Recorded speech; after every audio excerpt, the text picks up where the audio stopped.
Terminators, unmanned vehicles, synthetic organisms. Is the military merging human DNA and artificial intelligence to create killing machines that will one day rule the world? Whatever ability or function that the human body has, there is a scientist somewhere trying to make a robot do the exact same thing. Does the government already have a real-life Skynet that is capable of running a war with no human intervention? Right now we're facing a free-for-all. There are military contractors, mad scientists driven to make money, and they're all trying to create the most efficient machines that will make human beings completely expendable. Tonight, science fiction becomes science fact as the fast-approaching rise of the machines is unsealed. What if the history you were taught in school was all a lie? Is our government controlled by a secret society? Welcome to the world of conspiracy, where cover-ups, secrets, and hidden agendas all trace back to a single source. We're about to unseal the secret files the government doesn't want you to know about. This is Unsealed, Conspiracy Files.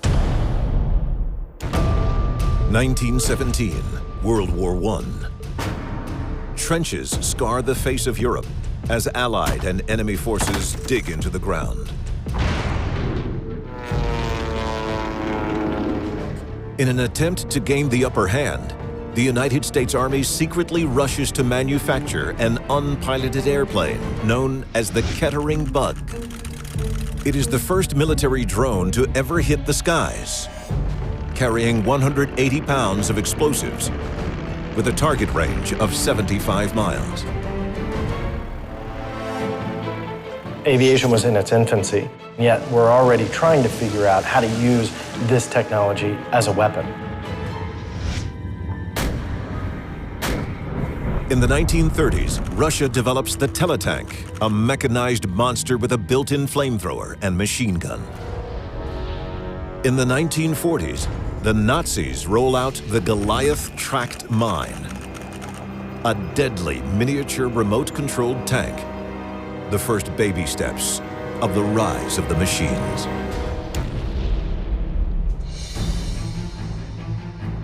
"70 years later, the U.S. now has the largest and most powerful army of unmanned drones in the world. Technology has completely changed war as we've fought it for the last couple thousand years. Now we can fight those battles and take another man's life without ever putting ourselves into harm's way. And much of the technological progress can be linked to one organization, the Defense Advanced Research Projects Agency. DARPA was created in 1958 by President Dwight D. Eisenhower after the launch of Sputnik by the Soviet Union in 1957. Its purpose was simple. It was aimed to research all those highly advanced scientific discoveries and take the next step in regards to technology. DARPA has been critical in the development of NASA, the internet, and the stealth bomber. But that's just the tip of the technological iceberg. DARPA is a very open agency because they do talk a lot about what they are researching, what they're investigating, and some of the scientific advances that they have taken. But if they'll tell us that much, you have to ask yourself, what aren't they telling you? One product of DARPA research is the Nano Hummingbird. The 1-ounce flyer can move backwards, forwards, and hover in one place. With funding from DARPA, Big Dog was developed to carry heavy loads over rough terrain. These things are real, they're not fiction. Luckily, these are ours, at least for the time being. Highbot Snake is an amphibious device that's mobile on solid ground and in the water.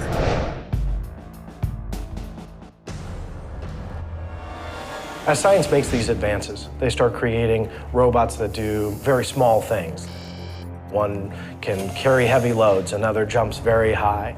When you start putting all of that technology together, all of a sudden you have a super soldier, you have an ultimate machine. And then there are the drones.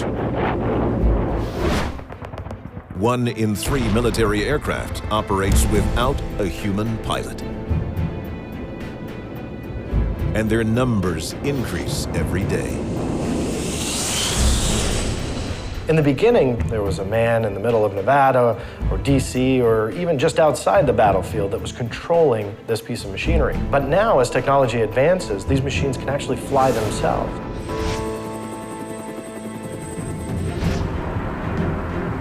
As machines begin to outnumber the human soldier, will the technology we are creating to assist us turn against us?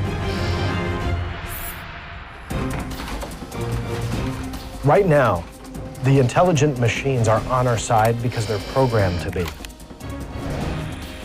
If you think the coming robot apocalypse is going to be nation versus nation, think again.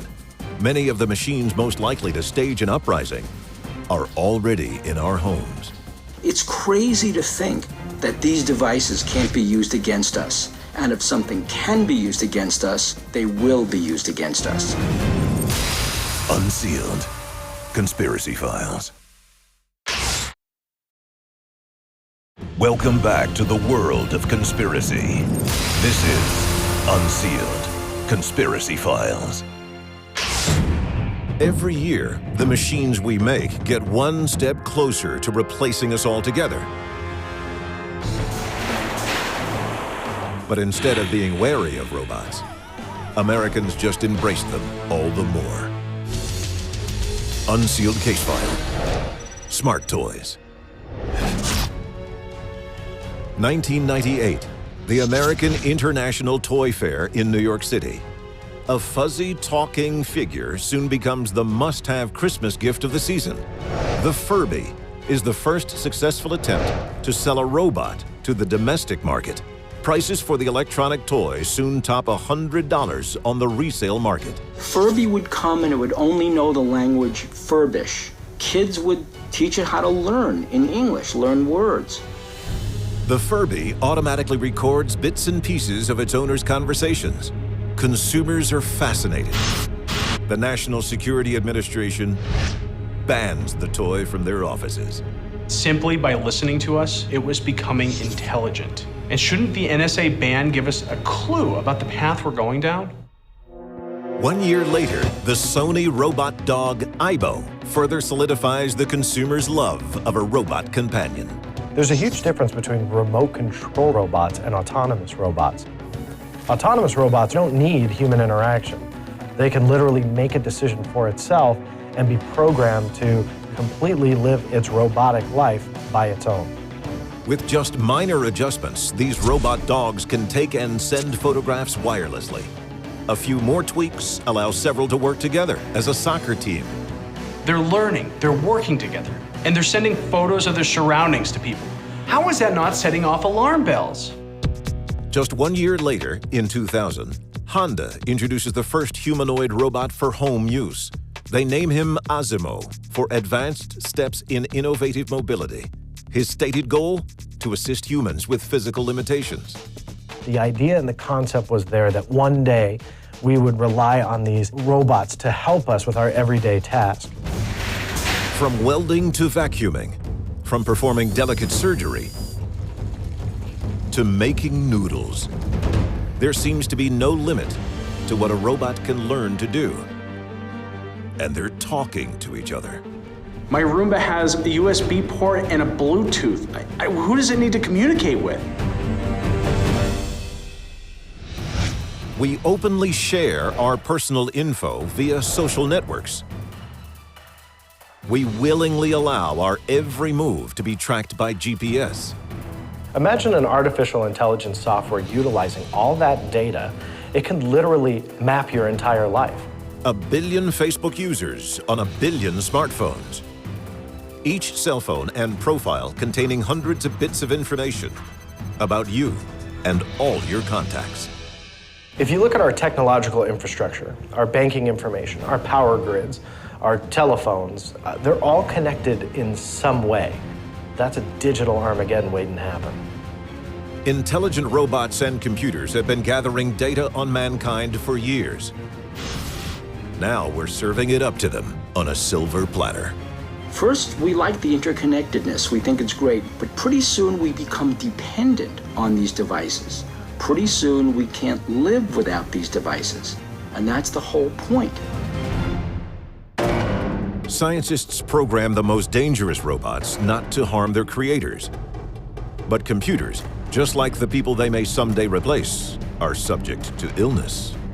The common cold has mutated itself over the years to make sure that not every pill or antibiotic that we're given will combat it. Well, same is true in the digital world. Unsealed case file. The Stuxnet virus. 2010. Somewhere in an unknown location, computer hackers and engineers get together to perfect the most effective cyber weapon yet known to man. The Stuxnet virus was a virus that appeared in 2010. It infected millions of users worldwide. Most of the damage done by this virus was done to computers inside the Iranian nuclear research facilities aimed to enrich uranium. And it's believed that years were taken away from the Iranian scientists in regards to their research due to this virus. The Stuxnet virus showed the world that a virus, a computer code, could turn the machines against the very people who were using the machines. If you think that can't happen to us, you're making a grave mistake. Every day, the human race gives up a little more humanity for the sake of convenience. Direct deposit for your paychecks. Automated customer service lines. Smartphones that do what a personal assistant used to do. It seems as though people no longer need people at all.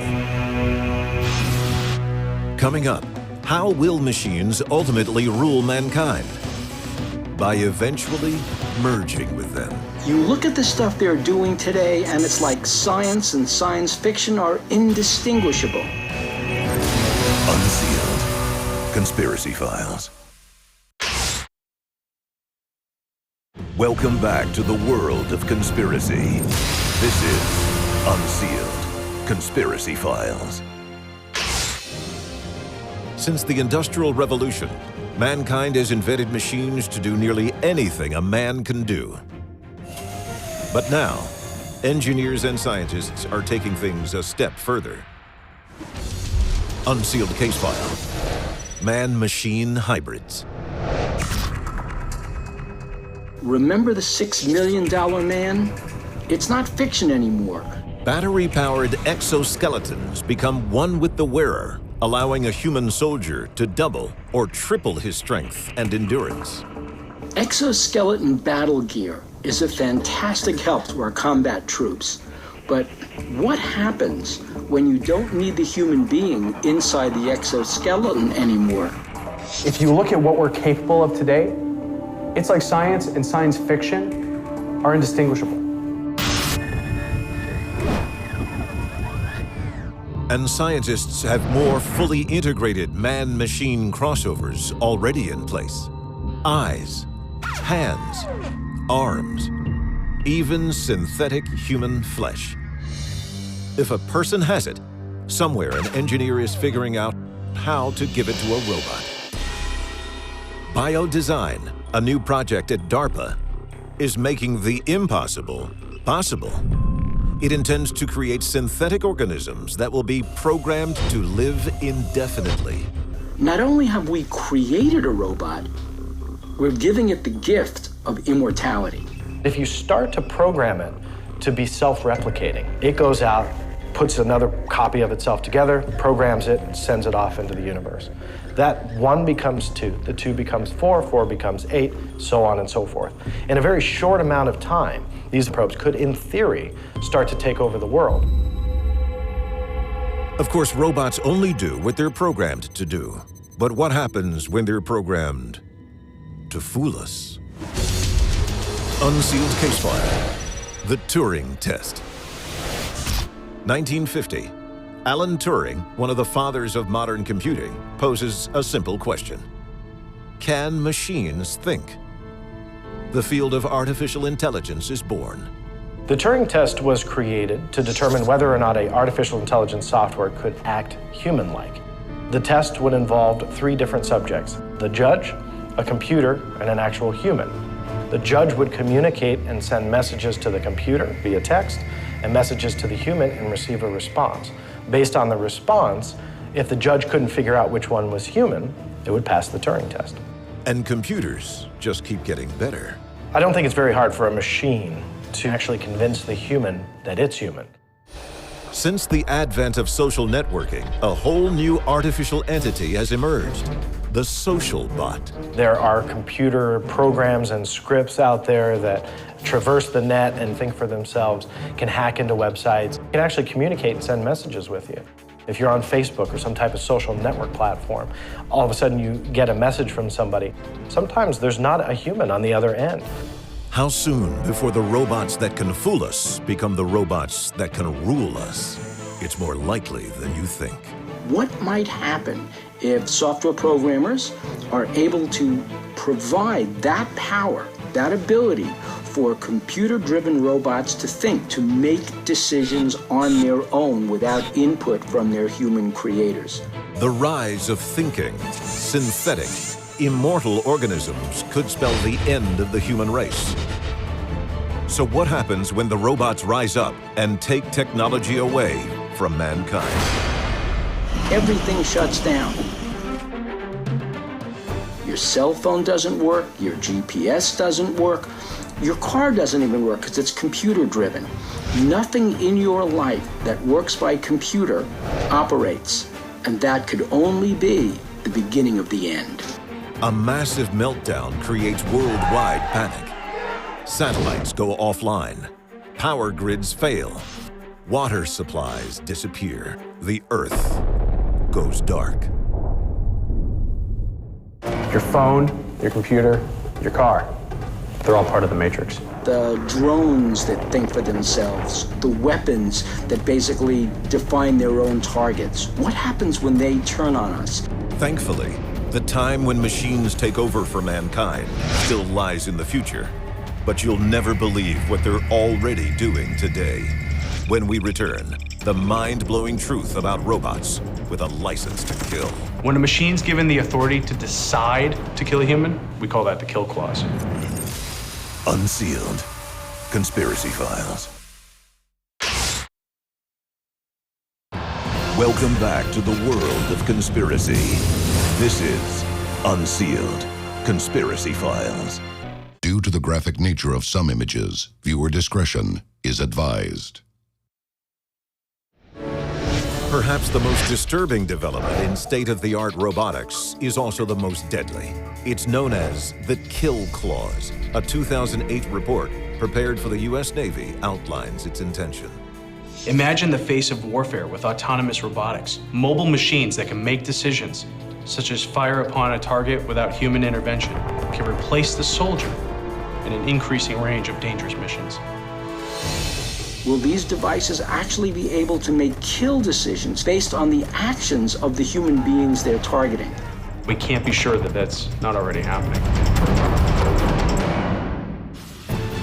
Robots have been designed to think, to feel, to replicate, to fool us, and most dangerously, to kill us. It's not a matter of if the machines will take over, but only when.